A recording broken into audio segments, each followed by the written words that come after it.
Uskup Seno Ngutra, kunjungan kanonik di Desa Tumblur.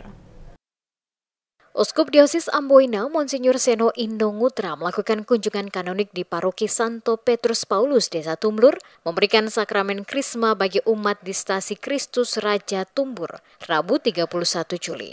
Kunjungan Uskup Seno di Stasi Kristus Raja Tumbur merupakan kunjungan kali pertama.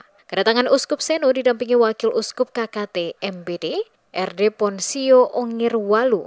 Di Stasi Kristus Raja Tumbur disambut Kepala Desa, Dewan Gereja, tokoh adat, tokoh pemuda, serta umat Katolik setempat.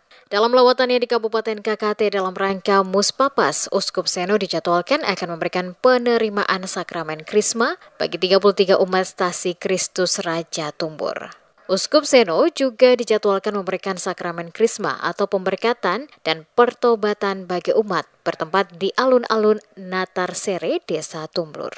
Kepala Desa Tumblur Rafael Volatvindo menyatakan sukacita atas kehadiran Uskup Seno di Desa Tumblur karena baru pertama kali.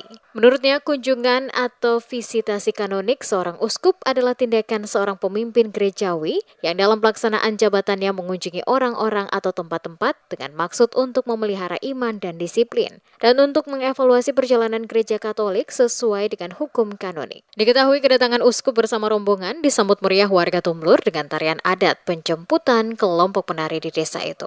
Diketahui kunjungan kanonik Uskup Diosis Amboina Monsinyur Seno Indo Ngutra di Kota Samlaki, Kabupaten Kepulauan Tanimbar atau KKT untuk membuka kegiatan Musyawarah Pastoral Pastores atau Muspaspas 2024 pada 15 Juli 2024 lalu. Musyawarah Pastoral Keuskupan Amboina tahun 2024 untuk pertama kalinya diselenggarakan di Kabupaten Julukan Duan Lolat itu. Uskup Seno berada di Tanimbar selama 3 pekan. Selain pembukaan Muspaspas, sejumlah agenda diantaranya memberikan penerimaan sakramen Krisma kepada umat di beberapa wilayah di Tanimbar, misa pentabisan imam baru di Gereja Katolik Paroki Olilit Baru, pembukaan raker komisi seminari dan komdik MPK keuskupan, serta kunjungan kanonik ke Paroki Arui dan Lorulun. Sebelum bertolak kembali ke Ambon pada 5 Agustus 2024, Uskup dijadwalkan menghadiri perayaan Pesta Pelindung Unio Amboina.